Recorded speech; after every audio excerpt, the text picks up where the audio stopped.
Всеки ден се будим с мисълта, че трябва да сме по-добри. По-здрави, по-стройни, по-съвършени.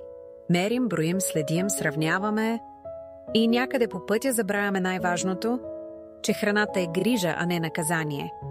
Когато храната стане мисия, а не удоволствие, балансът изчезва.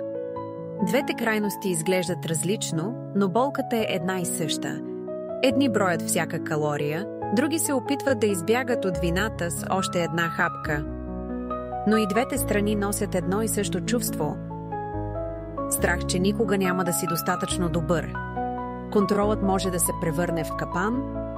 Свят, където всичко е измерено и филтрирано, понякога губим вкуса на истинския живот.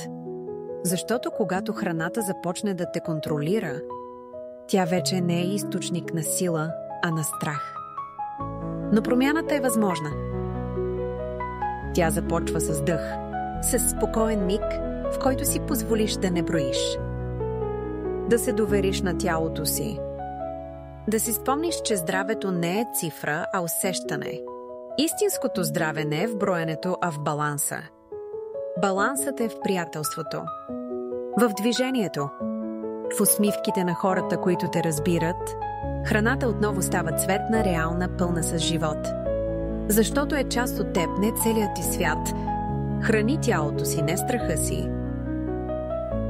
Избирай живота, не крайността, такава каквато си днес. Балансът е по-здравословен от перфекционизма. И той започва с теб.